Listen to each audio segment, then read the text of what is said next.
Hi, everyone, and welcome back to Behind the Numbers. I'm Dave Bookbinder, and this is the show where we dig deeper to understand what matters most in business. Coming to you live from the brand new RVN television studios. Really excited to be back here with you. And today we've got a topic that is, I'll call, been there, done that advice. And I'm pleased to welcome Leo Popik, who is the founder and CEO of Leading Peers, which is a community for CEOs to connect and collaborate. Leo, welcome to Behind the Numbers. Thank you, Dave. So happy to be here. That's a pleasure. Leo, I think the best way to start is, since I mentioned that this is kind of a been there, done that advice program for business owners and entrepreneurs, why don't we start a little bit about your background to establish the been there part? Yeah, so I became an entrepreneur when I turned 30. Before that, I had started every type of business, like small kid stuff and organization, nonprofits and everything. I've always been an entrepreneur at heart. But at 30, became real. I'm 50 now. For the last 20 years, I've been an entrepreneur. I've started different companies. The main one in the corporate event space, I started and grew and led as CEO the largest corporate event planning company of Latin America with offices in 10 countries, 50 people on a full-time team. We got to over $10 million of revenue. And the pandemic really was one of those moments where we had to pause and say, where do we go from here? And that's sort of when my passion project, which is Leading Peers, started in 2020. So yeah, I've ran companies in 10 different countries, traveled the world for business, always, as the 100% owner, tons of responsibility, learned the ins and outs of the trade. And I can tell you it's fascinating. It's exhilarating to me, being an entrepreneur, being a founder, being a CEO. At the same time, I certainly learned a ton of lessons, made a ton of mistakes, had my failures, and that's why I'm, here to support others through that process. That's great. Thank you for sharing that story. And throughout my career, I've worked with, probably thousands of CEOs, entrepreneurs, business owners, and the theme I always hear is that it's kind of a lonely place at the top of the org chart.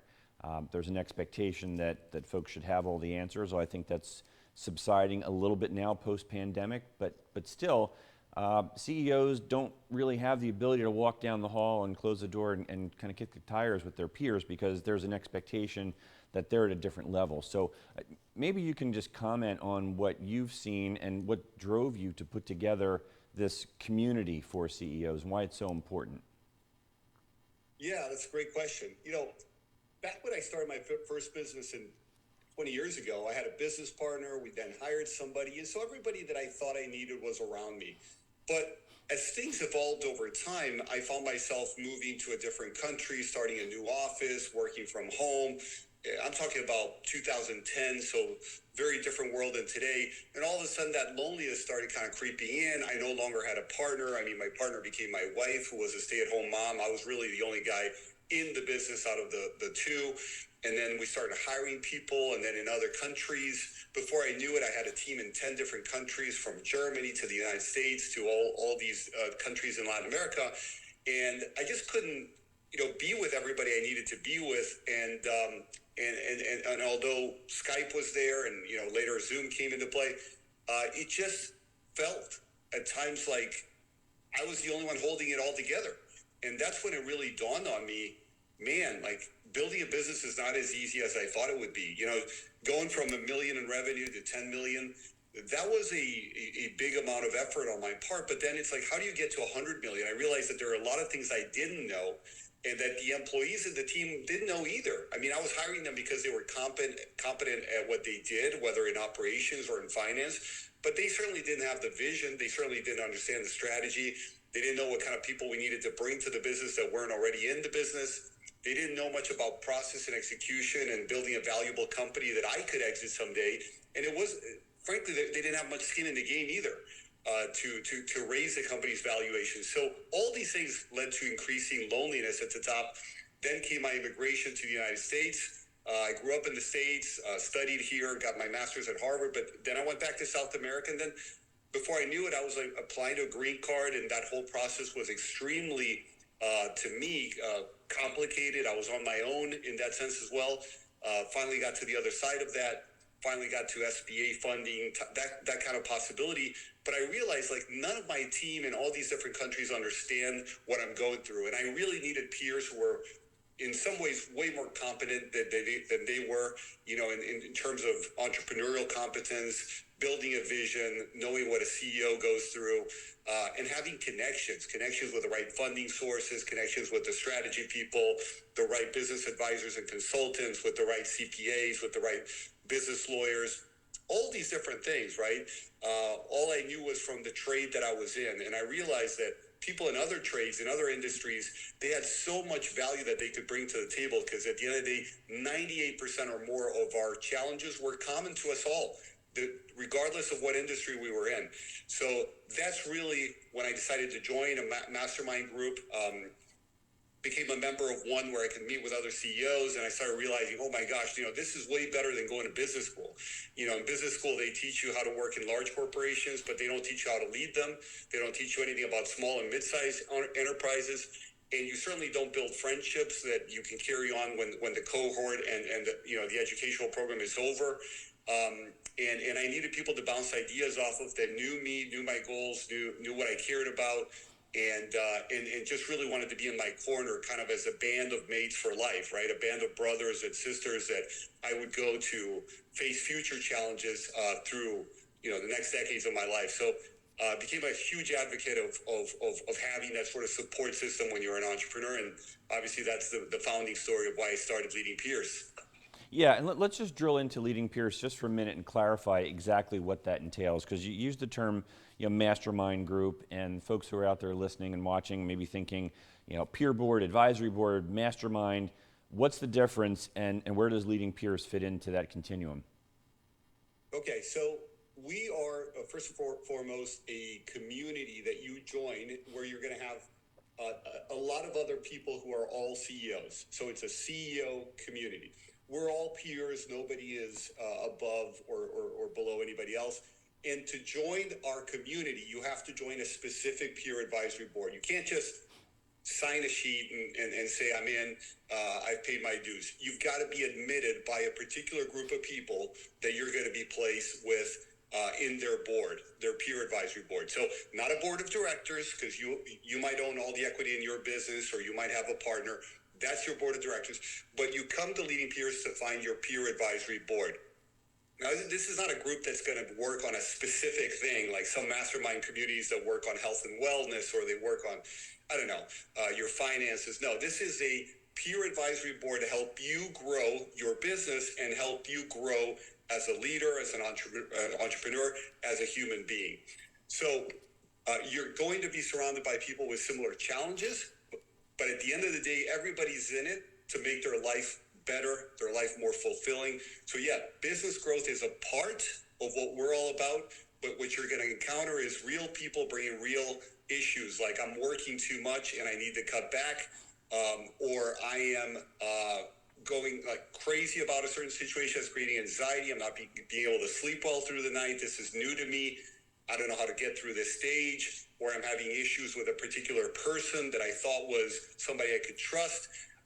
Or I don't know where to come up with the money for what I want to do next, and this is frustrating, and I've been stuck in this situation for a while. So all sorts of challenges that you would have as an entrepreneur, as a CEO, and essentially bringing that to a trusted group. It all revolves around trust. Trust is our number one core value that we talk about all the time in Leading Peers. Having a growth mindset is another core value. Accountability is another one. Your peers will hold you accountable for the stuff you say you're going to do, so it doesn't get lost. It's the same group of people that you're going to meet with on a monthly basis. And if last month you said, this is what I'm going to do, and then you show up and say, I didn't do anything, your group is going to hold you accountable. They're going to keep you focused on what matters. Because sometimes as entrepreneurs, we just have too many opportunities, too many options, and we lose focus and we lose accountability. So if we don't have a boss, we think we can just kind of get off track, and then we pay for that. But our business and our people pay for that as well. So accountability is huge. Also, meaningful relationships. We're not just here to build a transient relationship where you shake somebody's hand and never see them again. But like I mentioned before, a band of brothers and sisters that you can really tackle whatever war, whatever challenge you go through. And last but not least, our fifth core value is servant leadership. We want this to be a community for leaders that want to change the world, that want to impact how things are around them. It's not just about how you become richer. everybody's going to become richer if they have a business that contributes in a meaningful way to other people.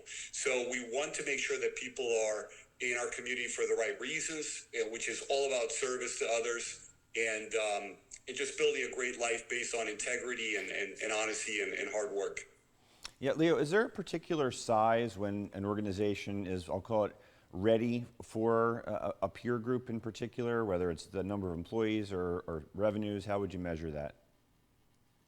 At Leading Peers, we do expect a specific size. Now, I would answer your question saying there is no size that you have to hit. If somebody's in our audience and they just launched a business, we're not the right outfit for them, but there are other communities that they can join where they can talk to peers who are just starting out. And I absolutely think that even when you're coming up with that idea of that first business that you're going to start, you need to be in a room of people that know you and understand why you're doing it, why you're choosing what you're choosing. Because, the people you're married to or your best friends may not have a clue what entrepreneurship is about and, how to define what you're going to do. So the answer is yes, you always need to have the right peer group, no matter what stage of entrepreneurship you're in. Now, with that said, what Leading Peers did is we established a threshold to get in, which wasn't too high, so that we could take somebody that was still doing six digits in revenue, anywhere from 200,000 on up. That's the bare minimum, $200,000 of revenue, and take that person all the way to 9 digits. In other words, how do you go from 200,000 to 200 million? That's the journey that Leading Peers will take you through. Now, some people join Leading Peers doing way more than 200,000. They may already be doing 2 million, 10 million, 20 million, even 30 million. We've had people join that we're doing 30 million. They're now doing 50 million. So everybody's on a growth journey, but that's where Leading Peers lives in. If somebody's doing over $1 billion in revenue, we're not the right community for them. And if they've just started and they haven't even had sales, we're certainly not the right community for them. But if they have some traction, the entrepreneur can make a living out of what they do in their business. They don't have a job that's providing any income because their business is able to pay for their salary. Then Leading Peers is definitely the right place. And then different boards that we have. We currently have 15 boards. We're putting together 2 more in this month. Different boards have different levels of expectation. So if somebody wants to join Leading Peers and they go and visit the wrong board, that board might say, hey, you're too small for us, or, you're not experienced enough. But then they might go to another board that might say, oh, we were looking for somebody exactly at your stage, or we love your background because that's what was missing here. So one of the key things that we do when we discover a candidate that wants to join Leading Peers is make sure we understand who they are, what kind of peers they're looking for. We then look at our boards, we understand what they're looking for, and we fill our boards with the right persons. That match is super important. And by the way, Dave, we don't make that match. That match has to be finalized by the board members and the candidate. Once we think somebody's good for a board, we bring them to a meeting, the board interviews them. If the board likes the candidate, they extend an invitation. And if the candidate liked what they saw in the board, they decide at that moment to apply, knowing that they're going to get in. So in the process, there's 3 parties involved. Leading Peers saying, here's what we think. Then there's the board, and then there's the candidate. If after those 3 agree that this is a good match, chances are it's going to work. And, we always say, if you give it 6 months from the moment you join, the value is going to be incredible. Don't expect in the first month or 2 when you're just getting to know the people to feel, that you're getting all the value, because it takes a little bit of time to be part of a team. Leo, tell the audience how they can reach out to you if they want to connect with you, learn more about Leading Peers. Yeah, so fastest way is send an email to info@leadingpeers.com. So just to be clear what Leading Peers is, leading as in leading companies, people who are leading companies, they're leading organizations, and peers, P-E-E-R-S in plural.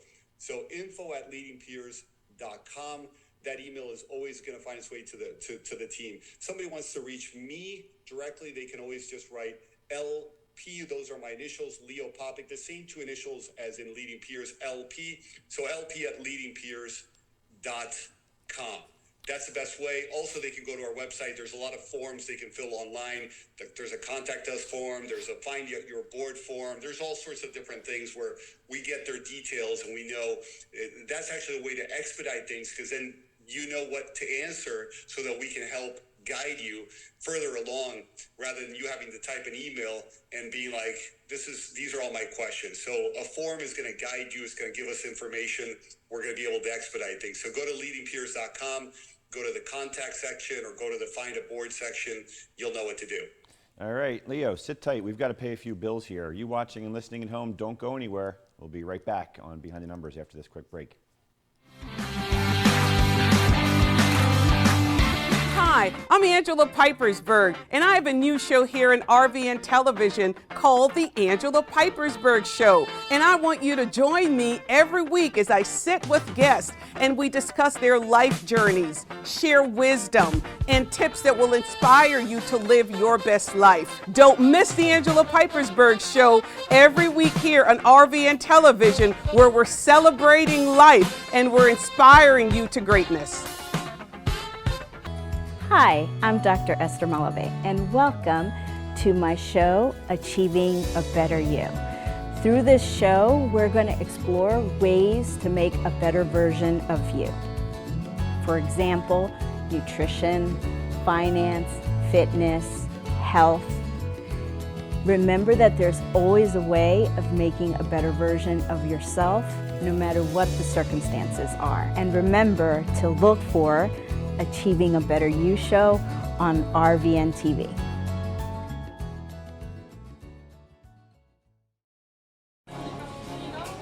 Some say the world has never been more divided, more self-centered, Gosh, thank you so much. more uncaring, Thank you. Oh, miss. Thank you. that we've never been more disconnected. But through our windows, we're able to see so much good every day. And it's clear that a little kindness is never really little.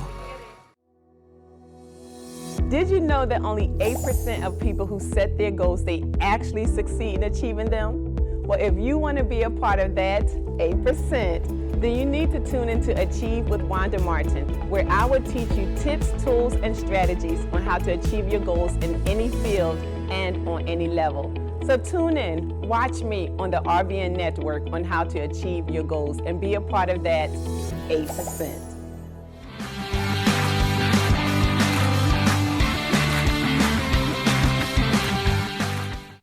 And welcome back to Behind the Numbers. I'm Dave Bookbinder, and we're talking with Leo Popik, who's the founder and CEO of Leading Peers. Leo, welcome back for round 2 here on Behind the Numbers. I want to take this segment in a strategic direction for the folks who are out in the audience watching and listening to this episode. I want to tap into things that you've learned from being the facilitator and working with CEOs, and the things that you've observed and that they've shared with you. So let's talk about really if there's a theme, what are some of the major issues that you're hearing from CEOs? What are businesses facing today that are most common? Yeah, so one thing is always strategy. It's incredible how people who put together businesses, they don't really usually have much of a process around building a vision, a vivid vision that they can picture of what the business is going to look like in the future. And, certainly the people they hire have even less of an idea of how to build a strategy. And so they end up in this predicament of just trying to grow a little bit, but not really knowing where they're going. It's just, I want to do a little bit more so I can make a little bit more money is the mindset. And I love the mindset of knowing where you're going to go and really focus on that. If you're going to go to the moon, have a plan to get there. So we work a lot around what's the end goal? I mean, what are you trying to achieve here? Making you think 3 years in advance. To focus your resources around that so that there is a lot of measured allocation of resources, especially around your time. Because again, entrepreneurs are pulled in so many directions. They're getting bombarded by emails and texts from people that want to sell them stuff.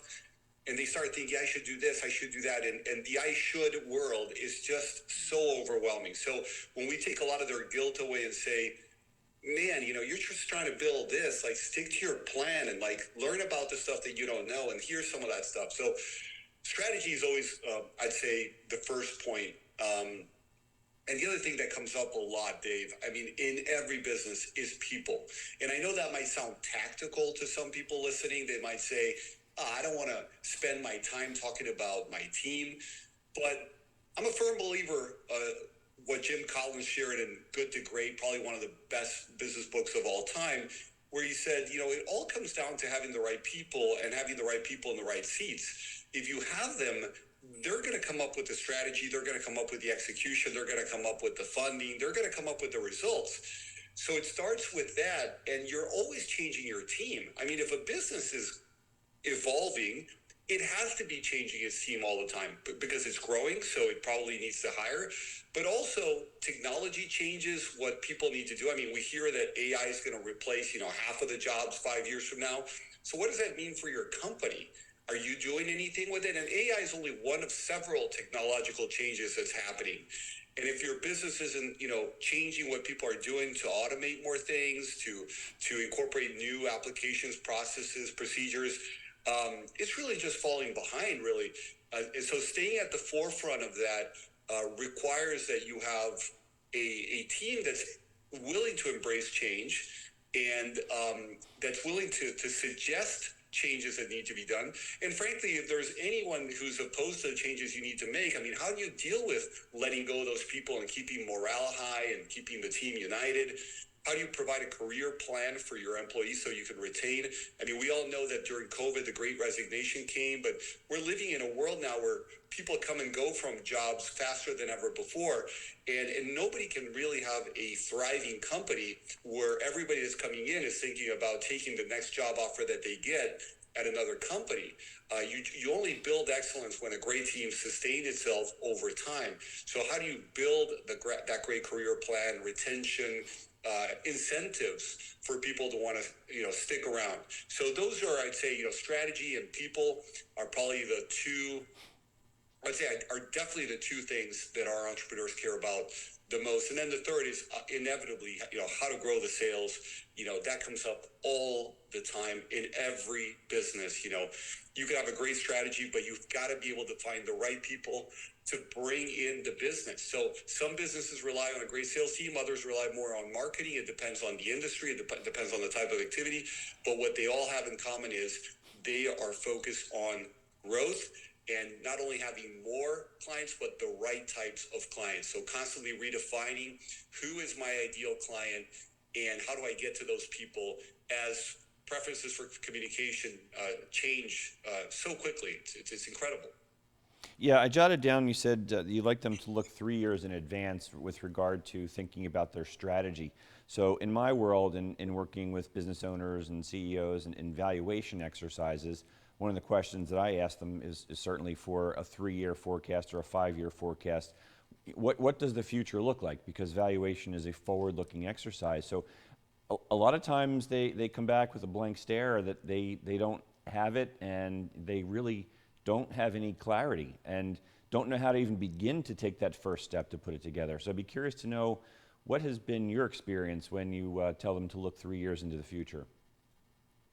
Well, you're getting at another really important piece here, which is when you look 3 years or 5 years into the future, part of it is to just being able to imagine it. Like, what's your life as a CEO going to look like? What's your team going to look like? What's the office? What's the day-to-day? What are you selling? What are you providing? What's the value?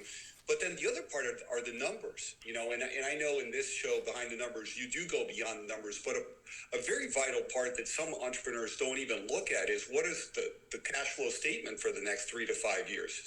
And so there are no projections. So they might have a vague idea that, oh man, I'd love to move to New York and start an office there, or I'd love to have, this really important person, a chief marketing officer that's going to be amazing for the business, or hire Oracle to do our ERP, whatever it may be. But there are no metrics on how's the profit going to evolve for the business. How is the revenue going to evolve from one month to the next over the next 60 months?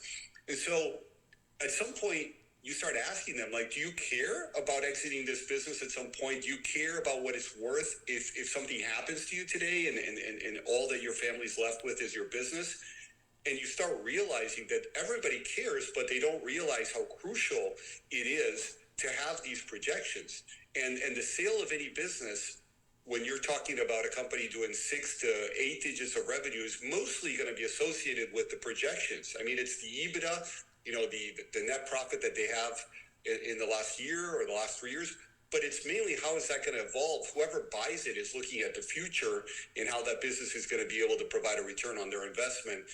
And we really do a lot of training around that in leading peers, because it's incredible how little people project their numbers in the future. And Dave, I was guilty of that myself for many years. I would say of the last 20 years of being an entrepreneur, in the first 17 of those up until the pandemic, I really wasn't very forward thinking when it came to financial projections. I looked at the future and just saw growth. How can I increase the top line? Just the top line. But I really didn't care much about the bottom line. And when the pandemic came, what a wake-up call it was for profit first, focusing on that bottom line, understanding your unit economics, understanding your numbers better, closer, and also what a wake-up call for having recurring revenue, for having stable revenue, as opposed to just big projects that, we would do events in my business and, this event gave us $2 million of revenue and we made $600,000 and we would pat ourselves on the back. But today I would much rather have a client that provides, $500,000 a year instead of that $2 million project, but knowing that $500,000 is $40,000 a month coming in stably. We're having a great gross profit and profit margin on that. I mean, you can scale a business with that sort of recurring, stable, projectable business and a diversified client base. And many business owners just don't have a clue. They're completely lost when it comes to building companies that can scale. Leo, we're down to the short strokes here, just a few minutes to go, but I want to ask you a couple more things. First and foremost, tell the audience how they can connect with you if they want to reach out and learn more. Yeah, again, leadingpeers.com. Our website is the best resource to learn more about us. There's all sorts of things in our website, from video testimonials to, blogs that we've written. There's a lot of value there. There's an explanation of what the membership's all about. I mean, our membership base is you pay a month-to-month fee. Everything is detailed there, from how much you pay to what's included. Everything is on the website, so leadingpeers.com. And if they want us to answer to them and help them find more information, especially a board that they can visit to start their journey toward potentially joining us, all they have to do is fill out one of those forms on our website. Or if they don't like to spend time on websites, just send us an email at info@leadingpeers.com. But eventually you're going to have to read something, so we'll send you stuff by email that you have to look at, so that we know before we go into a call with you that you know what you're signing up for, because this is a very valuable space and opportunity for people. Got it. Leo, we've got about 2 minutes to go here, so you're on the clock, but you mentioned something about exit in your last commentary. And I wanted to just get your perspective and what you're seeing and your advice for business owners, because there's a school of thought that you should always be exit ready because, look, stuff happens. The proverbial hit by a bus. You want your business ready to be saleable. You could get the unexpected offer out of the blue. But what's your counsel for business owners, especially the ones who are, we'll call them early stages, about how they should be thinking about exit, which could be, in their minds, long ways away? I'm in the school of thought that your business should always be ready for sale, because you don't know what's going to happen to you. It has to be sound when it comes to what the financials look like. It has to be trustworthy from the standpoint of a lender. If somebody doesn't want to acquire you right now, then somebody doesn't want to lend to you either. Somebody doesn't want to become your minority shareholder partner. So you have to build it so that it's always financially healthy. Just like you would with your own health, your biological health, you can't put that off and say, someday I'll work on my health. And also your long-term Physical health depends on doing the right things today, every single day consistently. And the same thing applies to business. You can't say, well, 5 years from now, I'll accumulate a reserve so I can show that I can withstand a crisis or a downward spiral in the economy. No, you've got to be building that muscle day in and day out so that 5 years from now, your reserve looks great. If you're in debt, how are you getting out of debt, and so on. Now, that doesn't mean that you build a company thinking anybody that approaches me wanting to buy me is somebody I need to talk to right now. I mean, that's a separate thing. You build it so that it has an increasing valuation every single day that you show up to the office or to work. Every single month, it's more valuable. But you can say, I don't want to even talk to people about selling it today because I've got other things that I want to do. And frankly, I don't want to sell it for the next 3 years. So that's where your vivid vision comes into play of where you see your life going. Do you see yourself wanting to retire? Do you see yourself wanting to start another business or leave this one in the hands of somebody in your team so that you can go and start another one? Those are conversations that, we need to have with you. Awesome. Leo, thank you so much. I really wish we had more time to continue, but unfortunately we are out of time. It goes very quickly here. But I want to thank you so much for sharing with us today and joining us on Behind the Numbers. Thank you, Dave. I enjoyed it, and I love your show. Thanks so much. We've been talking with Leo Popik, who is the founder and CEO of Leading Peers. Definitely check him out, as he mentioned to you. Check out their website. And again, my name is Dave Bookbinder. I'm the author of the new ROI series, where ROI is Return on Individuals, valuation expert, and I'm the one that my clients turn to when they want to know what their most important assets are worth. You can find me on LinkedIn, Facebook, and Twitter. Always happy to have a conversation. Thanks for my producer here for making the show run smoothly, as always. Thank you, John. And thank you out there for watching and listening. We can't do the show without you. We'll see you next time on Behind the Numbers. Take care, everybody.